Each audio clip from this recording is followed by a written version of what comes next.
আসসালামু আলাইকুম। সবাই আশা করি অনেক বেশি ভালো আছেন। এই ভিডিওটি হচ্ছে ২৮ রমজান রাত ১০টার ভিডিও। এটা হচ্ছে আমাদের গোল্ডেন সিটি সোনাইমুড়ি বাজার। ঈদের কেনাকাটার জন্য মানুষের মধ্যে পেরেশানি অনেক বেশি দেখা যাচ্ছিল। এটা দেখে বিক্রেতারা কোনো কুল না পেয়ে শাটার বন্ধ করে দেওয়ার মতো ঘটনা ঘটেছে। তবে মজার বিষয় হলো, শাটার বন্ধ শুধু ক্রেতাদেরকে বাহির করে দেওয়ার জন্য না, ভিতরে যে ক্রেতাগুলো ঢুকে সেগুলো কেনাকাটা শেষ করে বাহিরে আসা পর্যন্ত নতুন কোনো লোককে তারা ভিতরে ঢুকতে দিচ্ছে না। কারণ কাস্টমারের সংখ্যা অনেক বেশি হওয়ায় বিক্রেতারা তা সামাল দিতে খুব কষ্ট হচ্ছিল।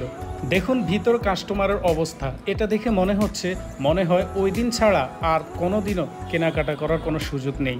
আর এটা হচ্ছে সোনাইমুড়ি বাজারের রিচ পার্ক শোরুম। যদিও আরও অন্যান্য অনেক শোরুমগুলো রয়েছে, কিন্তু এটার মতো এত যানজট আর কোনো শোরুমে আমরা দেখতে পাইনি। তাই এখানেই শুধু শাটার বন্ধ করে দেওয়ার মতো ঘটনা ঘটেছে। বাহিরে যারা আছে তারা খুব আগ্রহের সহিত অপেক্ষা করছেন। আমাদের নোয়াখালীতে সবচাইতে অন্যতম একটি বাজার হলো সোনাইমুড়ি, কারণ সোনাইমুড়ি এরিয়ার মধ্যে সবচাইতে ধনী লোক বেশি বাস করে। এই কারণে আমাদের সোনাইমুড়ি বাজারকেই ধনীদের বাজারও বলা যায়। রমজানের শুরু থেকে শেষ পর্যন্ত মানুষের কেনাকাটার অবস্থা দেখে বোঝা যায় যে রমজানটা শুধু কেনাকাটার জন্য এসেছে। যেই মাসটা এসেছে বেশি বেশি আমল করার জন্য, আর সেই মাসটাই আমরা ব্যয় করছি কেনাকাটা করে পণ্য।